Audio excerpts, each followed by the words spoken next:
Probably for the last few days, there has been a very tangible presence of the Lord, like tangibly feeling His grace. I've experienced this many times, throughout my walk with God, but it's not like an everyday thing. And for those of you who may have felt this in the spirit and can relate to this, I just want to encourage you to steward it well, meaning you feel it like some may want to know what it feels like. It's like a overwhelming feeling, but it's a good feeling. Like it makes you weep, but it's not like a sorrowful weep. Like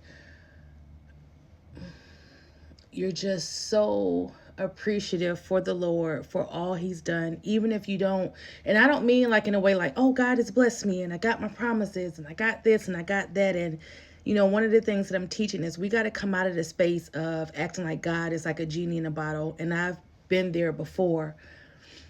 But when you feel His tangible presence, it's surreal. When you can feel His glory resting upon you, like you're crying for no reason, but it's a good cry. Like you're so appreciative about, when I say everything, probably like the pots and pans in your house.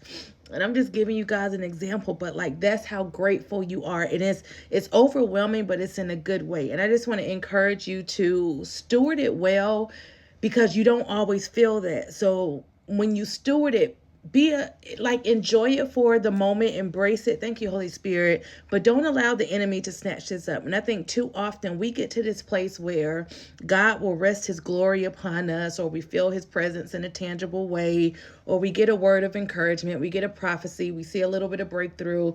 But the thing is, we're not good stewards over that. We hold it, we're inspired and encouraged for the moment, and then the enemy snatches it up, something goes on to happen, and we're on to the next thing. And we have to be intentional. One of the things I'm teaching in our discipleship program with Married to Purpose is just to be intentional about being a good steward, about unlearning things that even came from the Lord, or the Lord once taught you, or certain ways that He moves, or certain ways that He instructed you to move. Like unlearn that so you could be in a position to receive and relearn in a new way. God is always doing a new thing. I want nothing more than for others to hear God the way I hear God, for others to have a relationship with God the way I have a relationship with God. And I'm not saying, my relationship with God is superb. I feel like it. If I could be honest, I feel like John, in the Bible, in the book of John, the one whom Jesus loves. Synovia, if you read the Gospels and you make the fifth Gospel, the book of Synovia, the one whom Jesus loved. Like that's just how I feel. But I just want to encourage you guys, steward his word, steward His presence, steward His spirit, steward His grace and His glory. Like especially when it's tangible, it's not always something that we feel. But when He allows you to feel it, you'll know it, because like I said, you'll be overwhelmed, but overwhelmed in a good way. And when the enemy comes to try to snatch this up, like fight for it, stand your ground, get back in position, take back what's yours, take back what the devil stole from you. I get it. Sometimes we feel like, God, I'm tired. Like at this point, it feels like the enemy is tossing me every which way but loose. God comes through. God does not, there's no failure in God. Like He comes through to the end. But the thing is, when you're going through, sometimes you don't always feel Him. You don't hear Him. You don't sense Him. You can't trace Him. You just got to know. If I can encourage you to let you know that whatever you're currently in or whatever you're up against is temporary. Y'all, I'm speaking from experience. It was to the point where I got angry with the Lord, and I was like, Lord, at this point, don't even encourage me anymore, because I'm tired of not seeing what you're saying and feeling like I'm getting the short end of the stick.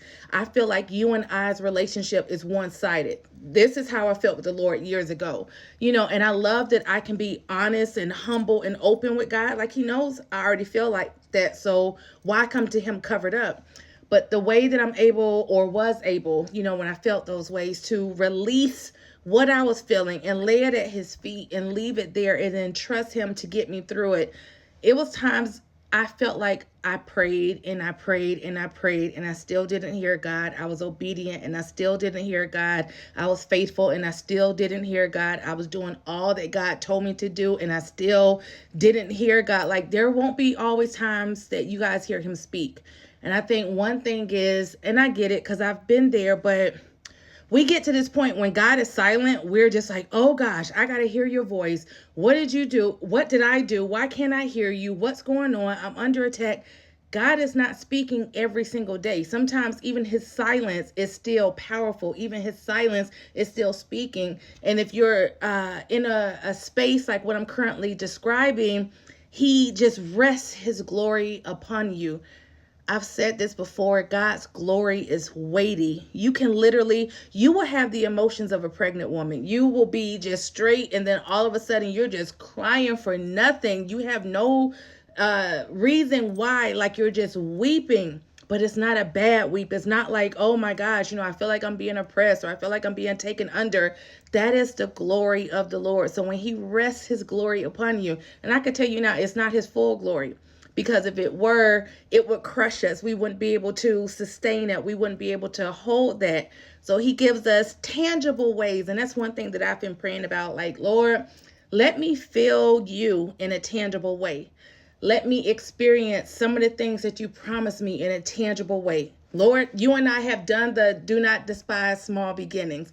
You said, I was hoping too small and my faith was too small. So I'm holding you to it, Lord. Do something big. When I say it's tangible in a way that's literally, it's just breaking me. Just these last couple of days, like, I don't even have a word to share. This is my word to share. I've just been resting in his glory. I've been resting in his presence, and he's allowing me to feel it in a tangible way.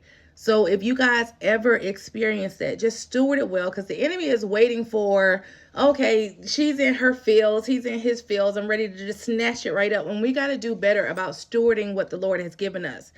Something that I spoke about with our Married to Purpose group is, don't become spiritually obese, meaning you keep getting a word, you're getting a word, you're getting a word, you're getting revelation, you're getting confirmation, you're getting downloads, you're getting prophecy, you're getting vision, you're getting all of this, but nothing is being released. Like, it should be like a fountain. As the Lord is pouring it into us, we're allowing it to also be released from us. Like, where are you serving? Who are you encouraging? Who are you ministering to? How is God wanting or desiring to use you?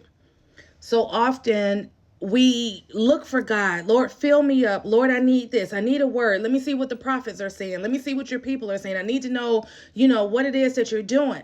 But I want to ask you, when is the last time you encouraged someone else? When is the last time you prayed for someone else? When is the last time you fasted on behalf of someone else? A lot of people can't say that. And I don't say that like validating myself or in a space like to brag, but sometimes God is looking to see, like, how are you serving? Even when you serve, that brings me glory as well.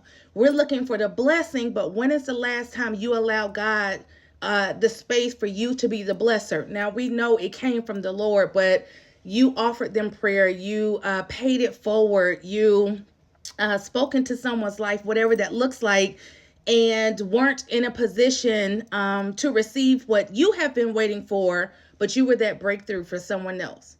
When is the last time you were able to do that? And if you can't recall that, Lord, how can I be a blessing to someone? What's on your agenda for me today? Who can I help today? Who can I serve today? Who can I pour into today? What is God doing for you that he desires to get through you to his other children? Or are you just waiting? God, I'm just ready for my marriage to be restored. And I'm just ready to meet my spouse. And I'm ready for my spouse to come home. And I'm ready to have this child. And I'm ready to have all that you promised me.